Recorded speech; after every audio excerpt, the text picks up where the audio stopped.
C'est l'heure de sénateur à domicile, invité aujourd'hui Philippe Pemezec, sénateur LR des Hauts-de-Seine. Alors à l'heure de la loi Elan pour le logement, il revendique sa méthode en matière d'urbanisme. Elle lui a permis de transformer le Plessis-Robinson, ville dont il a été maire. Avant d'en parler avec lui, voyez ce reportage de Clément Perrault. On appelait cela les banlieues rouges, bastion communiste en petite couronne parisienne. Le Plessis-Robinson avait son stade Yuri Gagarin, son avenue Jacques Duclos, son groupe scolaire Maurice Thorez et ses 73% de logements sociaux. De ce passé, il a voulu faire table rase. Élu maire en 1989, Philippe Pemezec des Républicains l'est resté jusqu'à son élection comme sénateur des Hauts-de-Seine l'année dernière.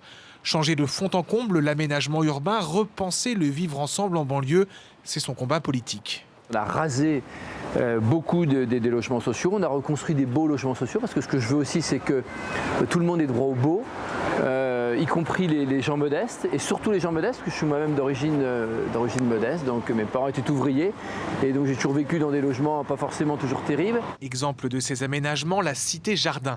1400 logements dont 250 sociaux.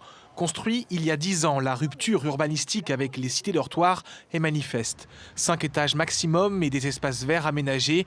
Ici, on pêche en bas des immeubles. Des carpes, des gardons, il y a des très gros brochets. Il y a là, à ce moment-là, dans ce trou-là, qui fait 4 mètres de profondeur. Vous avez des carpes qui font 15 kilos. Construits sur les débris des barres d'immeubles, ces logements obéissent à ce que l'on appelle l'architecture douce. Le mot douce, c'est par opposition à l'architecture brutaliste.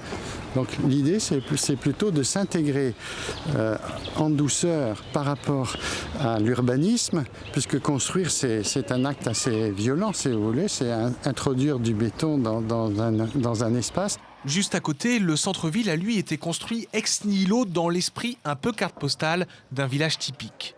Même logique pour le marché, Philippe Pemezec veut que les habitants des banlieues puissent retrouver ce qu'il aime appeler le petit village que chacun a au fond de son cœur. Quand on demande aux gens ce qu'ils veulent comme architecture, ils veulent de l'architecture qui rassure, qui soit quelque chose qu'ils connaissent. Des maisons avec des toits, avec des bossages, des bandeaux, des corbeaux sous les balcons. Entre toutes ces nouvelles constructions, certains bâtiments de l'époque communiste ont pourtant survécu. Voici par exemple la cité d'Artagnan, où Ali a emménagé en 1989, l'année de la première élection de Philippe Pemezec. À l'époque, le Plessis-Robinson était une banlieue populaire, mais au fil des ans, Ali a vu de sa fenêtre la population se transformer. Dès qu'on construit comme ça du nouveau, vu le prix du mètre carré, on amène des populations nouvelles, des populations jeunes d'ailleurs, populations jeunes, mais de classe moyenne aisée, avec des enfants. Ça a modifié la composition sociale de la ville, c'est très clair. Néanmoins, le Plessis-Robinson a conservé 42% de logements sociaux. À l'heure où le gouvernement, avec le projet de loi Elan, veut repenser cet habitat, Philippe Pemezec plaide pour que les maires gardent un maximum de prérogatives. C'est le maire qui connaît bien l'équilibre des quartiers, l'équilibre d'une cage d'escalier, l'équilibre sociologique d'une ville. C'est le maire qui sent ça. Et on va aller confier ça au territoire. Qu'est-ce que le territoire il connaît de ce qui se passe au Plessis, à Bagneux, à Malakoff ou ailleurs? Un avis partagé par l'actuel maire du Plessis-Robinson, Jacques Perrin, qui craint que l'État ne réitère des erreurs du passé. Nous, notre but, c'est cette mixité et dans l'apport que si l'ensemble des attributions partent totalement à l'extérieur, par une méconnaissance du terrain, à force, on risque de nouveau de faire, je ne dis pas que ça va être fait, mais on risque de nouveau d'avoir des ghettos. Les élus du Plessis-Robinson plaident également pour qu'au-delà des minimums de logements sociaux prévus dans la loi SRU, l'État fixe à contrario des plafonds de logements sociaux pour garantir, selon eux, une meilleure mixité sociale. Et Philippe Pemezec nous a rejoint sur ce plateau. Bonsoir, merci d'être avec nous. C'est quoi la méthode Pemezec en matière d'urbanisme? Notre objectif à nous, les élus du Plessis, c'est vraiment de faire en sorte que tout le monde se sente bien dans la ville. C'est d'offrir du beau à tout le monde. C'est d'offrir du bien-être, c'est de faire en sorte que les gens soient heureux au Plessis-Robinson, tout simplement. L'objectif est simple. C'est pas forcément simple d'y parvenir. Mais je crois que le rôle d'un élu, c'est ça, c'est de rendre service aux gens. Et le plus grand service qu'on puisse rendre aux habitants, c'est de faire en sorte qu'ils soient heureux dans leur ville.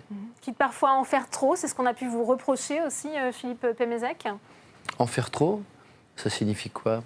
Quand on a un maire bâtisseur avec beaucoup justement de travaux tout le temps?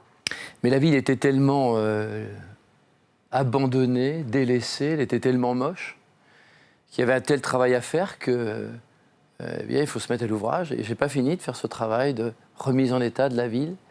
Il faut apporter du soin à la ville, il faut penser ses plaies. Et donc, ça met beaucoup de temps. Tous les équipements, quels qu'ils soient, sportifs, scolaires, les équipements routiers, tout était complètement abandonné. Donc, il y a un travail considérable à accomplir. Et donc, il ne faut pas renoncer devant la tâche. Au contraire, il faut s'y employer chaque jour, au quotidien. C'est un travail passionnant, mais c'est un travail extrêmement prenant, bien évidemment. Au moment où on parle beaucoup de crise du logement en France, est-ce que ce que vous avez pu faire dans votre ancienne commune, c'est-à-dire avoir un rôle d'opérateur, de pouvoir acheter le foncier, ça pourrait s'exporter? Ce n'est pas forcément le cas d'avoir du foncier disponible non plus dans toutes les communes aujourd'hui.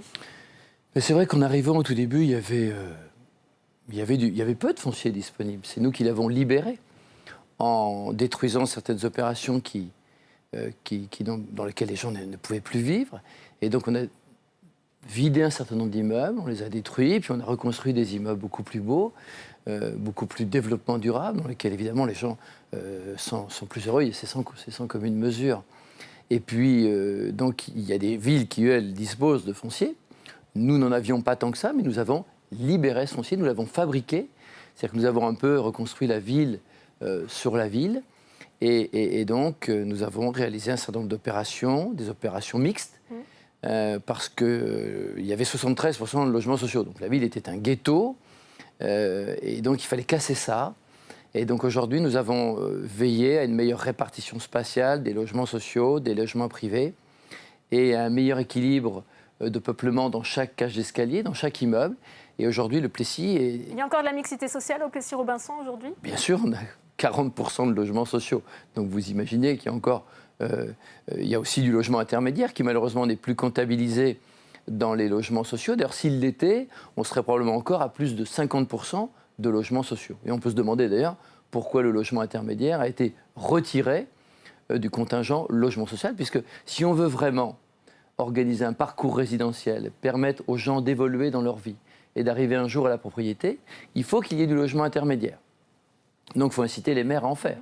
Or, ce logement a été décomptabilisé du patrimoine social. C'est tout à fait regrettable, c'est une erreur supplémentaire de nos technocrates. On vous a entendu très remonter contre la loi Elan qui vise justement à favoriser la construction de logements. Qu'est-ce qui vous dérange dans le projet de loi du gouvernement ? Moi, je ne suis pas un dogmatique ni un idéologue, je suis quelqu'un de pragmatique. Ce qui me révolte, c'est que l'on retire toujours un peu plus de pouvoir aux élus, alors que ce sont les élus de terrain les plus à même de pouvoir façonner la ville, de pouvoir justement veiller à cet équilibre, de pouvoir veiller à cet équilibre aussi de peuplement, de mixité entre les logements sociaux, intermédiaires et privés.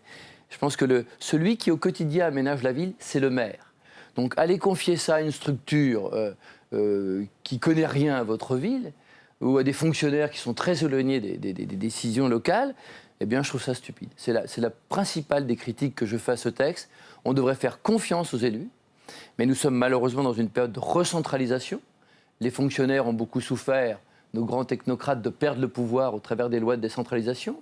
Les élus, eux, dans le même temps, ont fait la preuve qu'ils étaient tout à fait compétents pour gérer les problématiques locales. Et aujourd'hui, sous l'égide d'un nouveau président qui n'a jamais été élu, malheureusement, c'est sans doute là où le bas blesse, eh bien, la technostructure essaye de reprendre aux élus locaux le pouvoir. Je trouve ça tout à fait regrettable. Rapidement, Philippe Mézec, je voudrais vous entendre aussi sur l'actualité de votre parti avec le limogeage de Virginie Calmels. Il a pris la bonne décision, selon vous, oui, Laurent Wauquiez ? Il vaut mieux être seul que mal accompagné. Donc c'est légitime, c'est justifié ? Il faut un minimum de discipline dans une formation politique. On peut ne pas toujours être d'accord, mais il y a un moment où il faut savoir rentrer dans le rang. Il y a toujours une liberté de parole au sein des LR. On lui a reproché son autoritarisme. Bien sûr, personne ne m'empêche de m'exprimer, fort heureusement, si longtemps que je n'y serai plus. Et je n'ai jamais souffert d'une incapacité à pouvoir m'exprimer. Donc je suis un individu libre. Si je me suis engagé en politique, c'est parce que j'attache beaucoup d'importance à ce mot liberté. Et donc je n'ai jamais été empêché de pouvoir m'exprimer. Mais il y a des limites à tout.